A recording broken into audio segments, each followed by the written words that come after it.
Hello and welcome to another edition of Currently in Quincy. I'm Joe Catalano, and on today's program we will get an update from Al Bina from the Quincy Quarry and Granite Workers Museum. First though, we do check weather and news for you. Currently in Quincy, kind of gray out there, 63 degrees right now. May see some breaks of sun later on today, could see another shower too, turning more humid. Highs today in the upper 70s, kind of sticky this evening, lows in the mid 60s. And we start our weekend warm up tomorrow, hazy with highs in the low to mid 80s. The real heat is starting on Sunday with the hazy, hot and humid conditions, a high around 90 degrees and even hotter than that for Monday and probably Tuesday and at least Wednesday. Looks like another heat wave on the way, but right now just kind of gray and 66 in Quincy. In the news today, next year's Quincy city budget has been approved. City Council last night voted 7-2 in favor of the spending plan that takes effect next Thursday.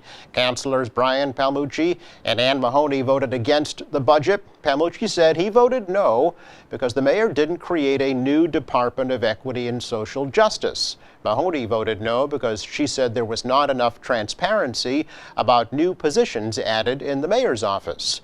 Mayoral spokesman Chris Walker said that a mayoral commission to examine the need for an equity and social justice department will be announced next week. But the door hasn't closed to it. We would not have appointed a commission in the middle of this discussion to look at these issues and to really drill down if anything was off the table. And I think he's been pretty clear about that nothing is off the table. Walker said that new mayoral commission will meet for the first time on July 8th. Quincy City Council this week cut over $660,000 from next year's proposed budget. $400,000 of that was cut until public meetings can be held about a proposal for the city to take over the Furnace Brook Golf Course.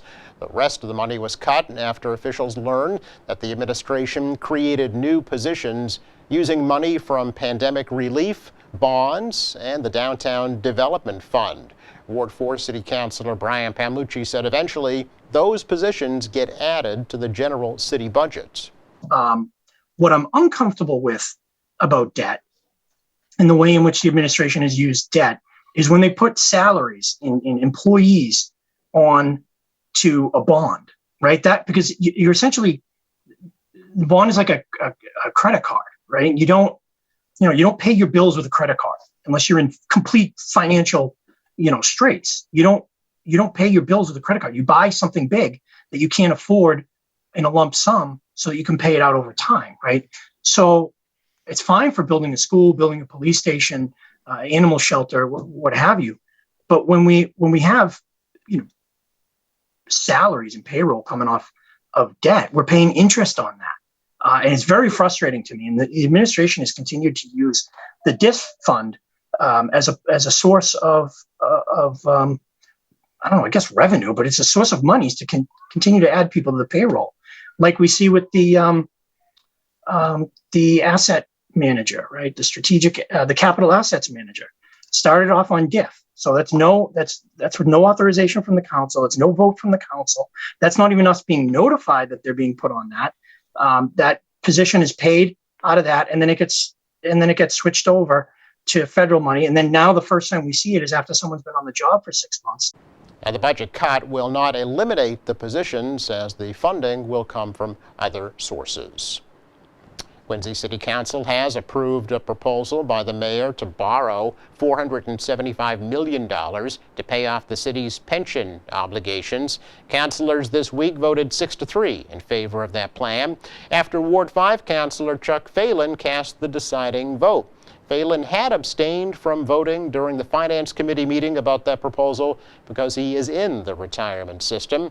Phelan said he received a ruling from the city solicitor, from an outside counsel, and the State Ethics Commission that there would be no conflict for him to vote. He says the bond makes good financial sense. People are saying, oh, this isn't a refinancing. It is. If you could go from 7.5 to 2% interest and you had a house or a business, you would go for that. I don't think talking to anyone that I've talked to, both in financial circles and regular residents. I mean, some people have said don't like it, but more of the people that I've talked to do. And I think it's like refinancing your house. There are risks when you refinance your house. There are risks when you go out retirement, and there will be risks now. There's going to be risks even if we do nothing. And the bill is just going to keep going and going. It's going to keep eroding the budget. It's going to keep everyone wants to keep police, fire, wants to keep schools. All this will begin to affect the budget dramatically.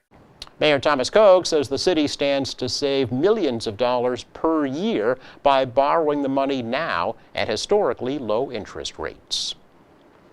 Well, the Quincy Farmers Market is open for the season. The market opened for its 40th season last Friday in their new location at Kilroy Square in Quincy Center. The market's located in the new square just outside the new parking garage across from the Quincy Courthouse. The market had been up at Pageant Field the past 2 seasons, but is back in downtown Quincy now that construction of that new garage is complete. Quincy Chamber of Commerce, LBC developers, and the city are sponsoring the farmers market, which will be open Fridays from noon to 5 through at least October. Coming up, we chat with Al Bina from the Quincy Quarry and Granite Workers Museum. That's next. I was vaccinated. I got the vaccine. I am fully vaccinated. I feel safer. Enjoy your lunch. It's about protecting not just yourself, but the people around you. The vaccine is safe. I did my own research. Trust the wisdom of the people preparing the vaccine, testing the vaccine. It's the best way to get us back to a more normal way of living. Friends that didn't want to take it before, they were like, oh, well, you're fine. That means I could be fine as well. I'm protecting my family, Neighbors, coworkers. my patients. Trust the facts. Get the vax.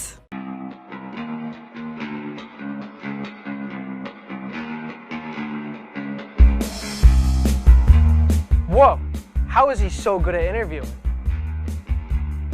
He took QATV's interviewing course, of course. I certainly did. I learned how to prepare an interview, the do's and don'ts of interviewing, and the best questions to ask to make an impact on viewers. And now, I know how to conduct a good interview with anyone. To register for a session, email Carol Themin at cthemin@qatv.org or call 617-376-1440.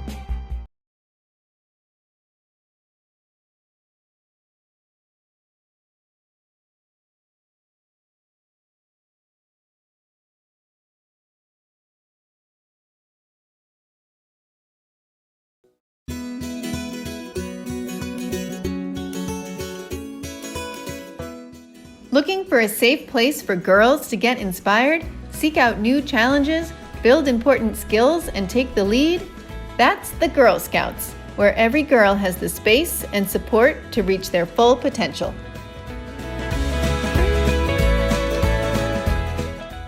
Girl Scouts prepares girls to be their best, bravest, boldest selves. The benefits go beyond the badges and awards they earn to recognition of the new skills they learn. Whether it's finishing a school project, making a new friend, or speaking up for what's right, a Girl Scout faces the world with confidence and optimism. Troops are forming now. Join today.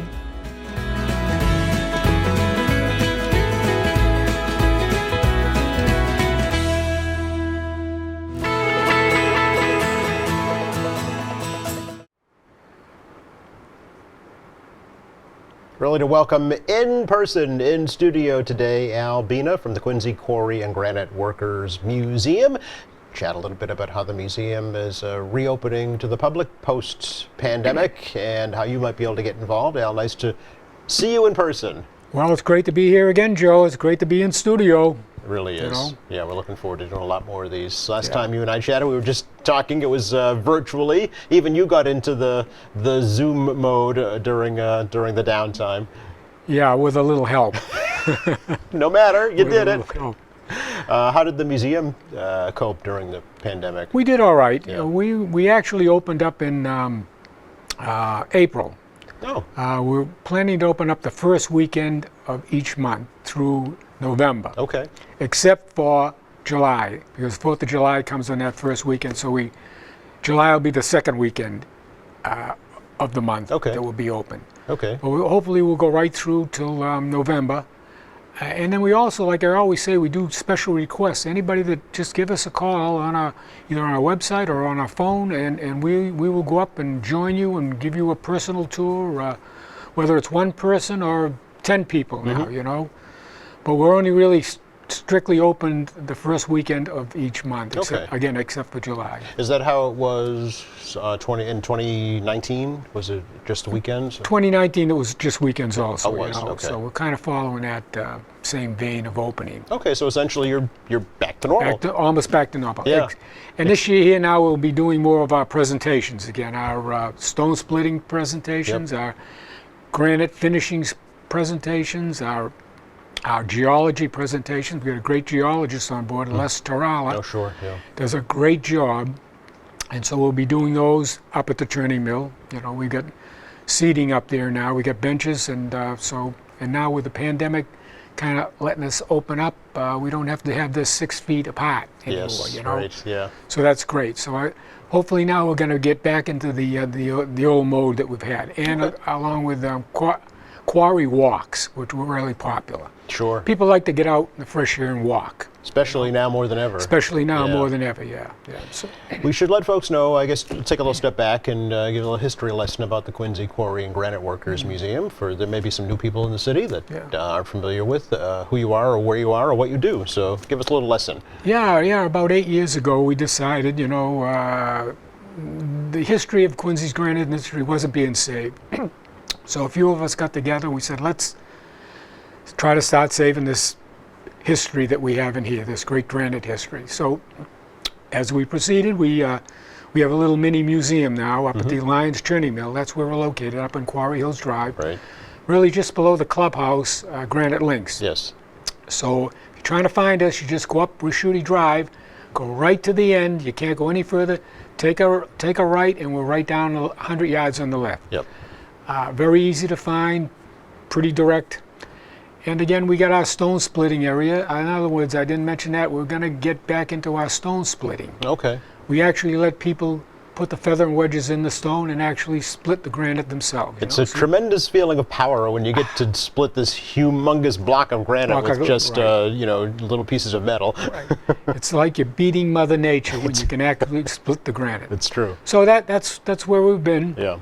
We've got about, we've got about 160 members now that have joined us. Oh, very good. And we're kind of a membership-driven museum. We don't really get any support, outside support. It's really just basically membership support that we were able to continue. Okay.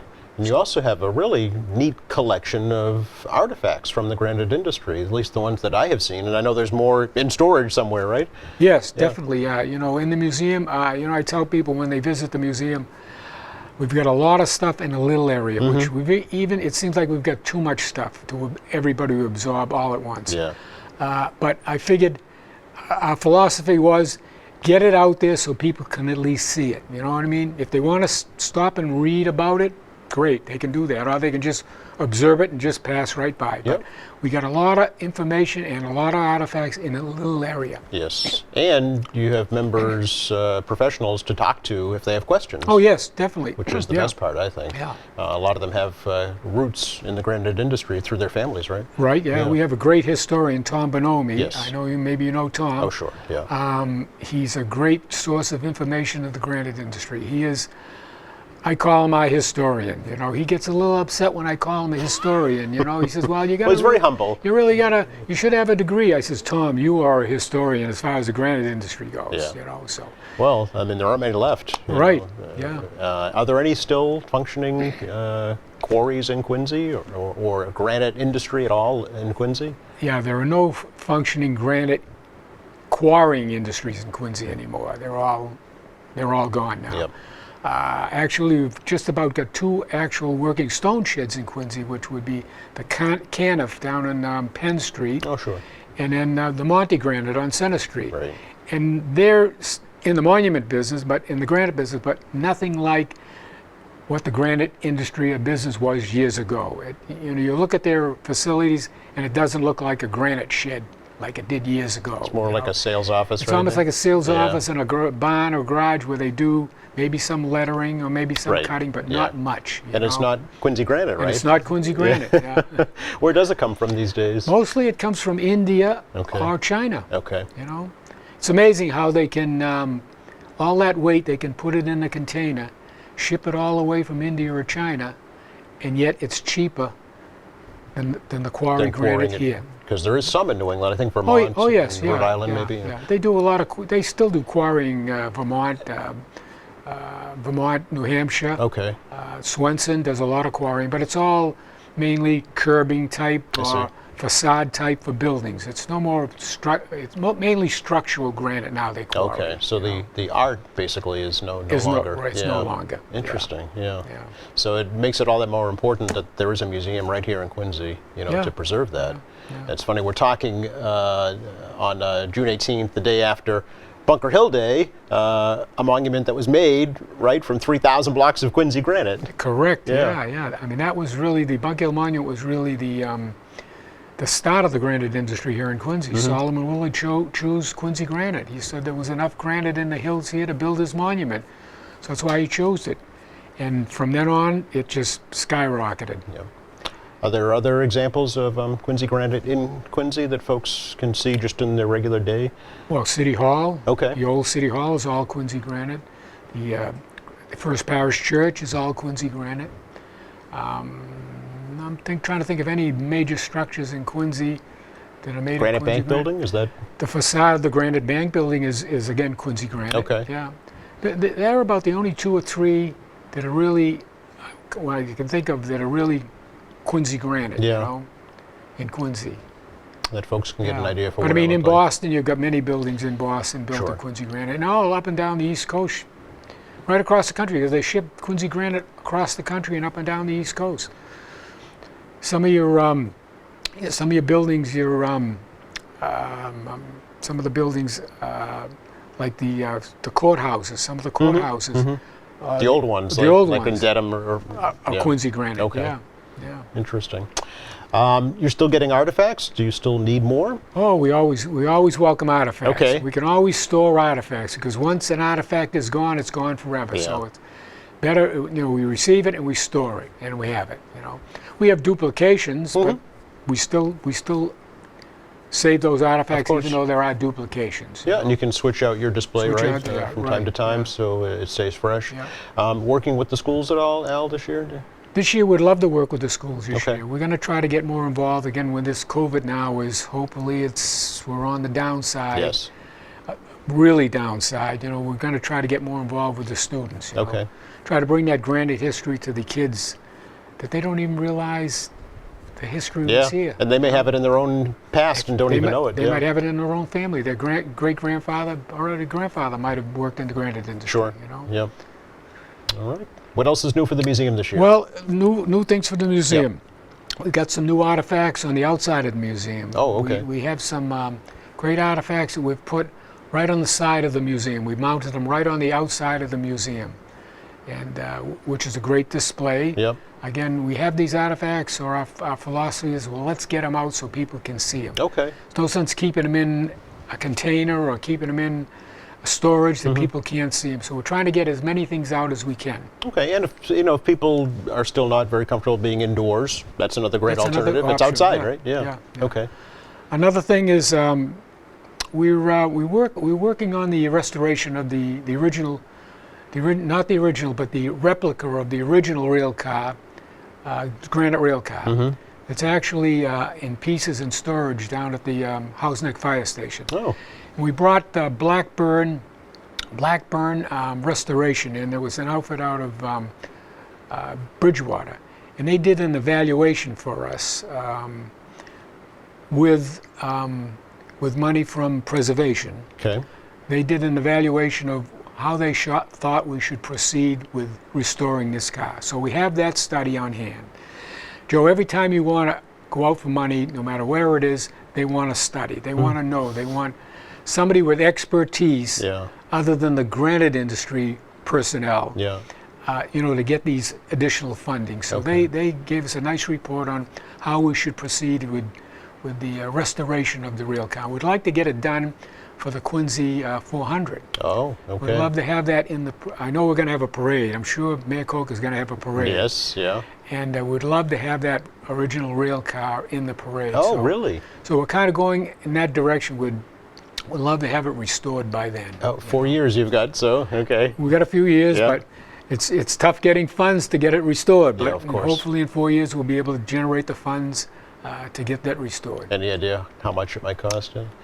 No Don't idea. know. Okay. No It's- idea. Yeah. No idea. This is from the inclined plane railway that you're talking No, about? this is from the original Granite. Oh. The Granite Railway. That Okay. ran from Bunker Hill Quarry Yeah. to the Neponset River that carried the granite for the Bunker Hill Monument. Okay. And it was also secondary involved with the inclined plane Oh, railway. all right. Okay. That railway was built to bring granite down to the original Granite Railway to transport granite down to the Neponset River. Okay. So people get that confused. Yes, They think, I just did. they think the inclined plane railway is the first railway, but it really isn't. It was just a.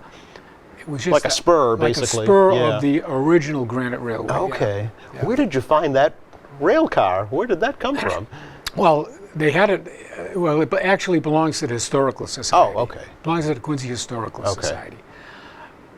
I don't think they want to proceed with restoring it. Okay. Right. They get enough on their plate, I guess. Yes. You know, or they had enough on their plate. Right. Now it seems like they're a little settling down now, a Yeah. little bit, hopefully. But it actually belongs to them. Okay. You know? So they're going to have to either gift it to us Yeah. or actually donate it to I us. see. Okay. But we're in the process now of talking to Quincy Historical to see how they want to proceed with it. Interesting. Okay. So it's going to be kind of like a joint venture, Yeah. hopefully. It's you know. part of Quincy's history. All we want to do is we want to get it put together and we want to display it someplace. Sure, I think So people would love to see it's that. a big part of the history, you know. Absolutely, yeah. That's one of the things we're working on. Another thing is we're working on. We just had this company called Past Designs. It's out of Maine. They came down and they did an evaluation of the turning mill, how we should proceed in landscaping the turning mill, because we have got some funds from preservation to do some landscaping work up there. So now we've got a great report from this Past Designs, and they strictly did historical sites. You know, that's why we brought them in. So we got a nice report from this Lucinda Breckaway, who did a great report. So now we've got that in hand. Okay. So there's like two good reports that we've got through this pandemic that we've got on board now, Okay. which is good. Yeah. You know. I was going to ask you if anything good came out of the pandemic for the museum, and it appears like you've had some planning time. Yeah, You know, time to yeah, do some planning. yeah. Yeah. Another thing we had during this COVID, we had public archaeology out of Rhode Island. Okay. They did a archaeological reconnaissance survey and photo documentation of the whole Lions Turning Mill. Okay. And we needed that study done for Mass Historical. So before we can do any kind of landscaping up there, we needed to have that survey done by public okay. archaeology. So there's another thing through community preservation funding, which Yes. has been really great for us in Quincy here. You That know? is fantastic. Yeah. So we got that done during this pandemic. That was great. What we want to do up there is, along with Quarry Hills and Walter Hannon, we want to take a portion of the inside of the mill and level it. And why we needed the study was, you can't remove anything in a historical area like the turning mill because see. it's on the National Register, it's on the State Register. Right. Yeah. But what you can do is, we got a lot of machinery studs that were sticking up, tripping hazards. What Mass Historical will say now after this survey, we can cover those, but we can't remove them. Okay. So we can cover anything there because then it'll always be there. We got documentation that the machine was located there. Okay. So what we want to do is we want to level part of the inside of the mill so it can be reused for functions, weddings. Oh. Quarry Hills is very interested in having weddings there. Right now they do a lot of photography there. Quarry Hills does a lot of photography on their Interesting. weddings there. So that was part of the survey that we had done. Now Mass Historical it went to Mass Historical I think 2 weeks ago. We'll get that back from Mass Historical and I don't think there'll be any problem. It'll allow us now through preservation money that we've got, doing a little landscaping, we'll be able to go in there and level part of it and then seed it and grass it, or maybe even sod it. And there'll be an area there where we could have functions in there. We could have meetings in there. We could have displays in there. We could have classes in there. Yeah. And again, they can actually have wedding ceremonies in there. Yeah. So maybe generate some income for you too, right? Well, that's what we're kind of hoping too, you know. Yeah. So that was another thing that's happening during this pandemic, you know. We weren't open, but we were able to still move forward and do things like that. I would say you've been very active, you know, with all of these. I mean, it would have been hard probably to do all these if you had been. If you open. had been, right? Yeah. Correct. Obviously, not saying it was a good thing. No, you know. right? No. That pandemic was not a good thing. No, but you put the time to good use. To good use. Yeah. Another thing is in the museum now we've got a great new model of the Granite Railway. We've got two great models. One model of the actual construction of the rail bed, and another model of an actual construction of the actual rail car itself. And that was thanks to Tom Bonomi, our historian. He built these two models. They were unbelievable. Really? Yeah. They're unbelievable. In fact, on that stick I gave you for the pictures, if you have a chance to show them, the two models are actually on one of those pictures. Oh, very nice. So we've got a great new Granite Railway display that is new this year that we were able to do during the pandemic. All right, so if you've been to the museum, you haven't seen this yet, so come back. We got something new, right? Very nice. Definitely. Okay. Yep. Good. And then we're working on a new Native American display, because the Native Americans were the first quarries here in Quincy. So we had to include them. So we're working on a new Native American display. Okay. That's in the process. We had a very interesting thing that happened to us. Just quick little story. Yeah. Monty Granite called us about 3 months ago, and they said, we have a bust of a gentleman here that's been in our office for years, and we just want to move it. We want to get rid of it. They said, would you be interested? I said, is it stone or granite? She says, it's not granite, but it's marble. I said, we're still interested in anything that is stone. Okay. So we acquired this. It's a bust of a gentleman. Yeah. The gentleman's name is Samuel Squibb. He was the international president of the Granite Cutters Union of America, and he was located here in Quincy. Oh. The unfortunate story is, in 1935, on December 23rd, he was on his way to his office in Quincy Center. He was going to grab the trolley coming up C Street to go to Quincy Center. He was hit by an automobile, and 3 hours later in Quincy Hospital, he died. Oh my. He died. So we actually have that bust. But the ironic thing was, after we got that bust, a month later, I got a call from a woman. She said she wanted to view the museum. Her name was Mary Pouch. She says, my grandfather was Samuel Squibb. I says, you're not going to believe this, Mary. I says, 3 months ago, we just acquired his bust in marble. She says, I don't believe it. She says, that was in the family years and years and years ago. It would have had to have been, right? Who else would have had it? Yeah. So she said... And she lives in Quincy? No, she lives in New Hampshire. Oh, okay. So she says, I want to come down and see the museum. Yeah. And it was just ironic that she didn't realize that we actually had her grandfather's marble bust. Right. You know? Wow. So the family came down. We had a great time. And one of those pictures on the stick is her family, they were centered around her grandfather, Sam Squibb. Yeah, you know, that is amazing. Yeah. You know, some of these stories that come up, you never know, you never expect they're going to come up. That really is incredible. What was her reaction when she saw that? She was amazed. Yeah. And the thing is, she brought down a lot more history of her grandfather, sure, which was that we didn't have.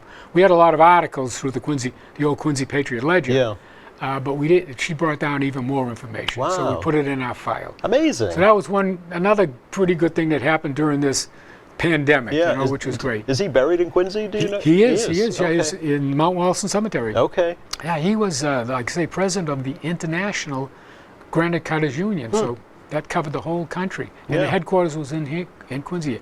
Why we think we ended up with it basically is I think the family originally they had it. They gave it to the Granite Cutters Union International that was located here in Quincy on Penn Street. Okay. And when they closed in the late 60s, when they went to New Jersey, I think they had the bust in their office, and they didn't want to take it.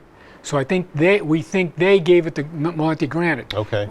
Something is lost. We haven't really got the trail yet, but we think they called Monte Granite and said, "Gee, we got this bus. Do you want it?" Okay. And they said, "Yeah," and it sat in there for 20 years. You know. Well, maybe through this program we'll get more information. Maybe, who knows? that could be. Yeah. We're always open for information in the granite industry. Yes. You know? Yes. Definitely. Wow, Al. These So are... that was a crazy story in a way, you know. Yeah. But I thought I'd tell you that story. Very interesting. I wonder if there's any more of the Squibb family in the Quincy area. Not that we know of. Nobody has come forward yet. Okay. You know. All right. Well, you never know. And two kind of sad things that happened during this pandemic. I don't know if you knew a fella, Dave Hodgkin. Yes. Dave. From the Friends of the Blue Hills. Friends of the Blue Hills. Sure. He passed away. Oh, I did not know that. Dave passed away. Oh, very sorry to hear that. And the thing is, we were really lucky because he was the one that was saving all of this historical granite information and artifacts back when no one else was saving it. He has 3 trailers located up on Machuti Drive full of quarry memorabilia and equipment sitting up there. Wow. So unfortunately, Dave passed away. Fortunately, I say fortunately, not that Dave passed away, but fortunately all that equipment has been actually donated to the Quarry Museum. That's wonderful. You know, In his name. In his name. That's great. Right. Yeah. That's fantastic. And then another kind of a sad thing is another fella, Vic Campbell. Vic Campbell, he was into railroading. He was I can't think of the title of the railway organization here in Massachusetts. Okay. I can't think of it, Joe. That's I'm all sorry. right. But he was involved in that. But he used to give, and he was very involved in the granite industry too. He used to give these quarry to wharfs tours through the Railroad Association. Okay. And like I say, it's really sad that we lost Vic too, because he was really an important part of the granite industry. Yeah, here well, in Quincy. there's a direct connection between the granite industry and the railroad industry. Oh, yeah, You know, yeah. there's one of them couldn't have existed without the other at the time. That was his time. Like I say, we lost 2 great Gee, people. Yeah. Was it COVID? Do you know? Vic Campbell, I don't think was COVID. Okay. You know, he was over at the Soldiers' Home over in Chelsea. Was it Chelsea? Okay. Yeah. Okay. And he passed away. Oh, that's unfortunate. But unfortunately, they both passed away within 2 or 3 months of each other. Yeah. You know? Yeah. 2 great granite people, granite historian here. You know, we've really lost. Yeah. You know. Well, their legacy will live on through your museum. Oh yeah. You know, Yeah, definitely. that's great. Definitely. QuincyQuarryMuseum.org is .org. Yep. a good place to go. Yep. Phone number as well, I know. That's kind of like goes right to you, basically. Phone number is 617-472-1322. All right. Yeah. And again, the museum is open when, Al? The museum is open the first weekend of each month, except for July, which would be the second weekend. Okay. And then any special demands, any special requests, we open it up. Okay. Great to see you. Oh, it's great to be here. Appreciate it. Please come back. I definitely will, Joe. All right. You know I'll be back. Good. We'd love to have you. Thank you. Another quick break. Came back with more of the program in just a moment.